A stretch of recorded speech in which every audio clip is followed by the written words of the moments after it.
Hello and welcome to SAT training. Give me one moment to present my screen.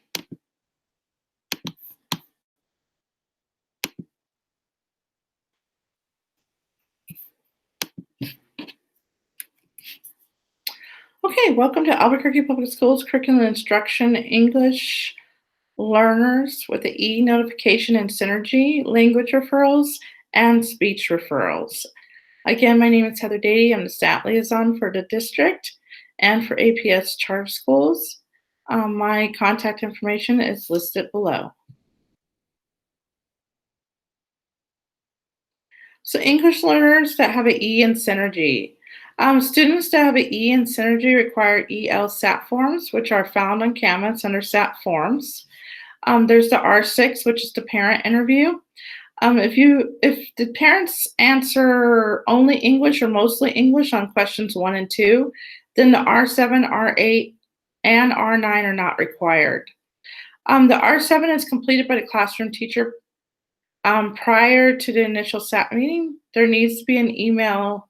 This needs to be emailed to the SAT chair. The R8 form is completed during the initial SAT meeting, and this is to help build appropriate Tier 2 interventions. And then finally, the R9 is done in the last follow-up SAT meeting if the student's moving on to a special ed eval. If the student's going to remain in Tier 2 and not move on to testing, then the R9 does not need to be completed.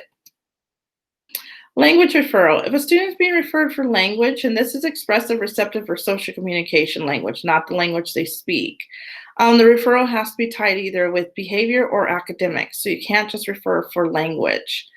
If autism is suspected, then the FBA and the BIP, along with social communication referrals, must be completed. So you would do a language referral and check off social communication. Speech pathologist, which is your SLP, will give the language screener. If they do not have, if you don't know or have an SLP, you need to contact Karen Shirley, and she will advise you to who your person is. If students meet criteria on the screener, then there is no Tier 2 that is required. If students do not meet criteria on the screener, then the SLP will provide a SAT chair a Tier 2 intervention that will be implemented by the classroom teacher. So this can be done on a Google Meet. It's probably going to be more appropriate for a one-on-one meeting since it's something directly related to the child's language. Again, the SLP is the one providing that intervention, and the classroom teacher is the one implementing it. Parents have to give consent before administering the screener, which is an electronic signature found on the R12 form. So any kind of language or speech screener has to have consent from the parents.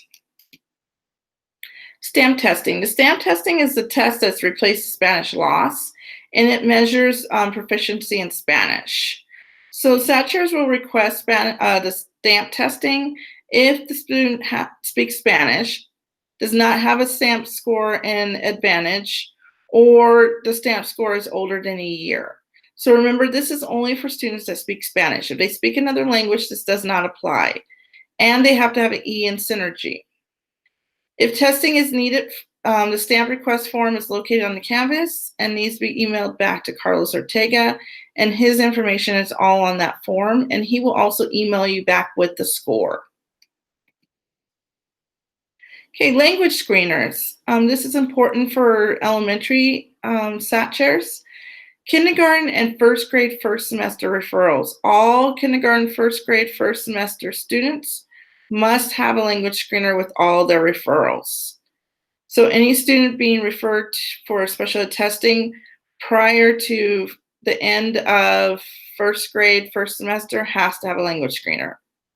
SAT chairs will contact the SLP to schedule the language screener. Remember, parent consent is required. And parents can refuse the screener, and we could still submit the packet for other areas of concern. Behavior referrals. Language screener is only needed if the SAT determines that language is contributing to the behavior. SAT chairs contact the SLP. You're going to have them complete the language screener, and parents' consent is also needed for that. So what does that mean? So let's say the child is acting out in class However, they're also having a language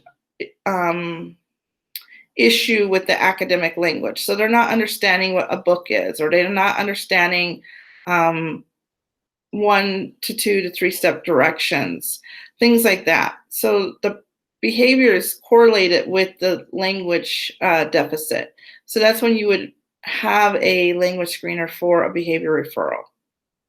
If the student meets the criteria on the language screener, then there's no action needed. If they do not, then the SLP again will give a tier 2 intervention to the SAT chair, and the classroom teacher will provide the intervention to the student.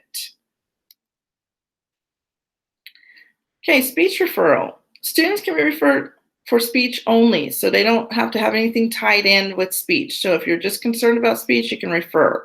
Remember, speech is voice, articulation, and fluency. SLP will provide the speech screener. Again, parents will need to give consent on the R12.